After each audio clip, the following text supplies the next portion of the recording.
शेखिया। उधर बैठे मंत्री जी 441 सर।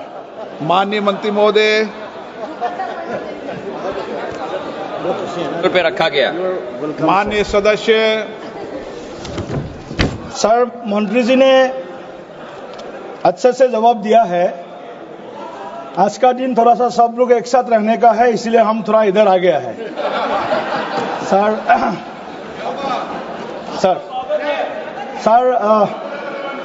नॉर्थ ईस्ट डेवलपमेंट के लिए अटल बिहारी वाजपेयी जी ने डोनर मिनिस्ट्री का गठन किया था और डोनर मिनिस्ट्री के माध्यम से माननीय प्रधानमंत्री नरेंद्र मोदी जी ने पूरे पूर्वोत्तर के अष्टलक्ष्मी को देश के मुख्य धारा में, विकास के मुख्य धारा में लाने का भरपूर प्रयास किया। 70 वर्ष से अधिक समय माननीय प्रधानमंत्री जी ने नॉर्थ ईस्ट का दौरा किया। मेरा प्रश्न है, नॉर्थ ईस्ट को आगे आने वाला 10 साल में हमारे जो विकास का गति है, बाकी जो स्मार्ट सिटी है, डेवलप सिटी है, उसके साथ में नॉर्थ ईस्ट को एक समान तरीके से आगे लेके जाने के लिए डोनर मिनिस्ट्री का क्या योजना है और निश्चित से लेकर के पीएम डिवाइन तक जो भी योजना नॉर्थ ईस्ट में चल रहा है उसमें बढ़ोतरी का क्या उनका प्लान है, ये मैं जानना चाहता हूं महोदय।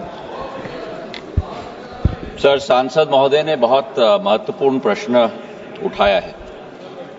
सर, पूर्व में उत्तर पूर्वी राज्यों को देश के आखिरी टापू के रूप में देखा जाता था। प्रधानमंत्री नरेंद्र मोदी जी के प्रधानमंत्री बनने के बाद जो दृष्टिकोण उत्तर पूर्वी राज्यों के प्रति होता था, उसे भारत का पहला अंग बनाने का कार्य हमारे प्रधानमंत्री नरेंद्र मोदी जी ने किया है। और ये मात्र वाक्य नहीं है सर, क्योंकि अगर हम आंकड़ों को भी देखें तो हम लोगों का जो बजटरी एलोकेशन है 54 मंत्रालयों का, उन 54 मंत्रालयों में जहां 27,000 करोड़ का बजटरी एलोकेशन होता था 2004 से 2014 तक, आज वो बजटरी एलोकेशन 91,000 करोड़ प्रति वर्ष हो चुका है, जो 3.5 गुना है। और उसके विरुद्ध जो खर्चा, क्योंकि एक बात होता है सर आउटलेस का, उससे ज्यादा महत्वपूर्ण होता है आउटकम्स, और प्रधानमंत्री नरेंद्र मोदी जी की सरकार आउटकम्स पर आधारित है। तो जो 91,000 करोड़ का बजट है पिछले वर्ष, उस बजट के प्रति 1,02,000 करोड़ का खर्चा उत्तर पूर्वी राज्यों में हुआ है सर। ये अपने आप में एक नया कीर्तिमान है। डोनर मंत्रालय को जो माननीय सदस्य ने कहा, पूर्व प्रधानमंत्री अटल बिहारी वाजपेयी जी ने गठित किया था ध्यान देने के लिए, जहां 2,400 करोड़ बजट का आवंटन था, पिछले वर्ष 5,800 करोड़ रुपए का आवंटन किया गया है।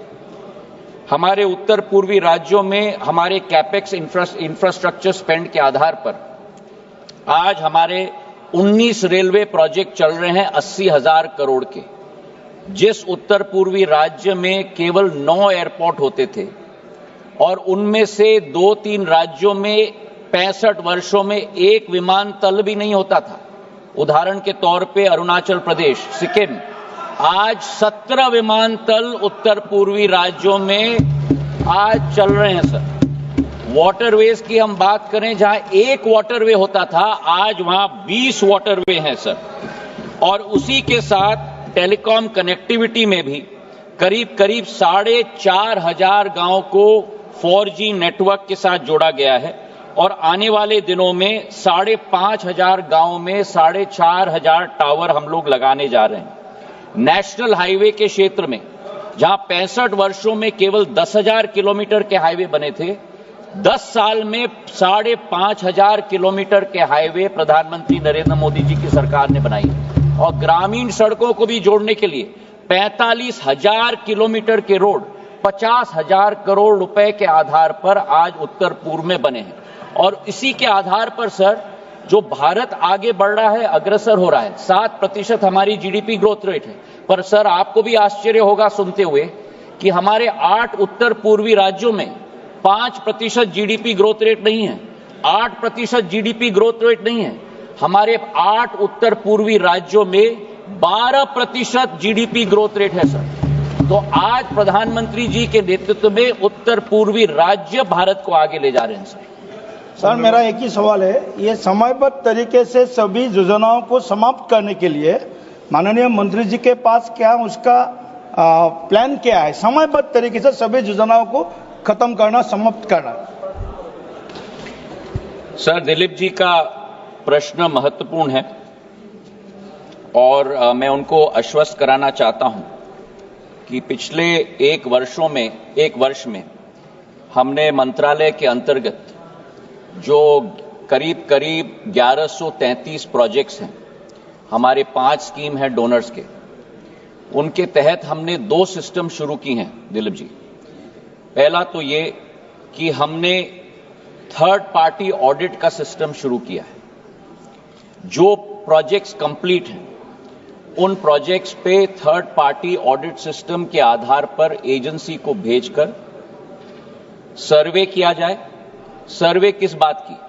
ये केवल नहीं कि अधोसंरचना बनी है कि नहीं, क्योंकि सफेद हाथी की तरह भी कई बार अधोसंरचना बन जाती है, पर हर मनुष्य और मानवी को उससे लाभ मिल रहा है कि नहीं। उदाहरण के तौर पे मैं आपको कहूं, अगर कहीं स्कूल बना है या अगर कहीं अस्पताल बना है, यूसी आ गई, सीसी आ गई, तो हम साधारण तौर पर टिक कर लेते हैं कि हो गया काम। पर यह सर्वे टीम जाके देख रही है कि वो अस्पताल से या स्कूल से बच्चों को शिक्षा मिल रही है कि नहीं, टीचर्स हैं कि नहीं, अगर अस्पताल है तो उपकरण है कि नहीं, कितने मरीजों का इलाज हो रहा है। तो ये सिस्टम हमने डोनर मंत्रालय के अंतर्गत हमने आज सेटअप किया है सर। और हमने ये भी तहकीकात की है कि जो हमारे जितने भी प्रोजेक्ट्स हैं, हम लोग करीब 1.5 साल की अवधि देते हैं उनको समाप्त करने के लिए। केवल रोड्स के क्षेत्र में हम लोग 2 से 2.5 साल देते हैं, क्योंकि आपको भी मालूम है दिलीप जी कि उत्तर पूर्वी राज्यों में वर्षा ऋतु सर करीब 5-6 महीने चलती है, तो उस समय में कुछ कार्य नहीं हो पाता, तो उनके लिए हम थोड़ा और समय देते हैं। जो प्रोजेक्ट्स डिलेड है 1.5 साल से ज्यादा या 2.5 साल से ज्यादा, मैंने स्वयं मुख्यमंत्रियों को लिखा है कि तीव्र गति पर इस पर ध्यान दें ताकि जल्द से जल्द स्वीकृति मिले। स्वीकृति मिलके जब सीसी आएगी तो और राशि हम लोग प्रदेश सरकार को दे पाएंगे। नवचरण माझी। Honorable Speaker, sir, I want to know what are the major achievements in infrastructure in North Eastern India.